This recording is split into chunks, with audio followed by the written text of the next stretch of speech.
Kayo ang dahilan kung bakit di ako sumuko sa mga bagay na kung ba't ang luha ko'y tumulo. Ito ang mensahe ko upang aking ipahatid sa mga tropa, kaibigan, kapangkat at kapatid. Pasasalamat kong kay tagal ko nang gustong sabihin, ang puso ko ang gumawa nitong aking awitin. Para sa inyong lahat, ito ang tanging paraan sa mga taong para sa akin ay palaging nandyan. Hambog.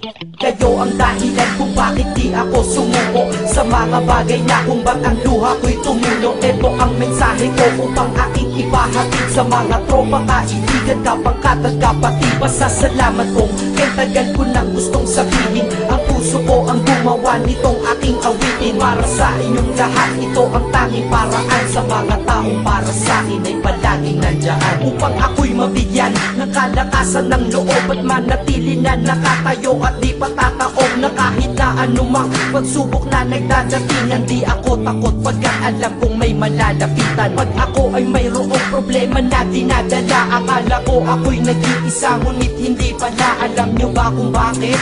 Kasi andyan sila, handa na iabot ang tulong nagmula sa kanila. Walang reklamo at walang hinihingi na kapalit, kaya di lang kaibigan turing ko kundi sang malapit na kapatid. Sila'y kinikilala kong ikalawa na pamilya, wag ko daw isiping mag-isa ka pa. Dahil sila'y aking sandalan, di ako pinabayaan. Damahin ko kalungkutan, di nila pinapayagan. Kung wala kayong lahat kaibigan ko, marahil wala na rin ako, ngunit nandito pa ako dahil kayo ang dahilan kung bakit di ako sumuko sa mga bagay na kung ba't ang luha ko'y tumulo. Ito ang mensahe ko upang aking ipahatid sa mga tropa, kaibigan, kapangkat at kapatid. Pasasalamat kong kay tagal ko nang gustong sabihin, ang puso ko ang gumawa nitong aking awitin. Para sa inyong lahat, ito ang tanging paraan sa mga taong para sa akin ay palaging nandyan. At di kayo nawawala at di ako tinalikuran, yan ang dahilan kung bakit hindi ko kinalimutan ang aking pinagmulan. Pakikisama nangunguna, pag nakita ka ng tropa sasabihin shot ka muna. Pag nabadrip sa pamilya, lalabas ka lang ng bahay, lakad lang ng konti, andyan sila at merong tagay na inyong pagsasaluhan at inyong pinapaikot. Simpleng tulong yan nilang unti-unting pinapalimot ang problema mong pasan-pasan sa mga pangyayari sa tahanan o sa pera o kahit pa sa babae. Kahit sa gulo o away, tila ba mga sundalo, di pwedeng maiwan ang isa, manalo o matalo. Ganyan ang kaibigan ko, mas kilala bilang barkada. Kung ako'y mamamatay na bukas, ako'y handa na. At kung may ikalawang mundo o buhay para sa'kin, sana magiging tropa ko kayo pa rin.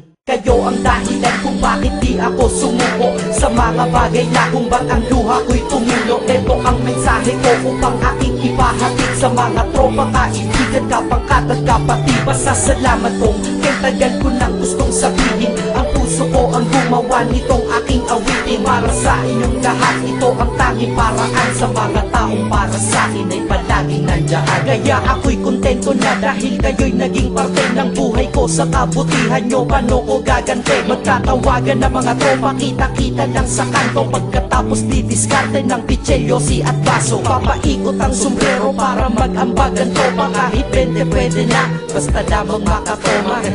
Ganito kami, at least magkakaramay. Kaya wag kang magtaka kung ba't masasaya ang tambay. Dahil tambay ay binubuo ng samahan na tunay. May kaibigang adik, mabait, iba ay merong sungay. Oo, iba-iba ang aming mga katauhan, pero iisa ang grupo pag sa trip at kagaguhan. Pag ika'y nalulungkot, kanino ka ba lumalapit? Pag nais mong bumitaw, kanino ka ba kumakapit? At kanino ka lumapit sa oras ng kagipitan? San pa ba?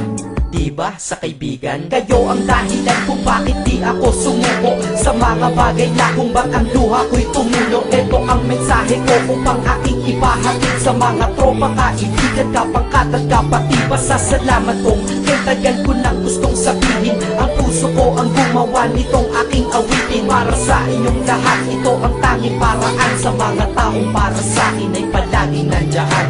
Salamat.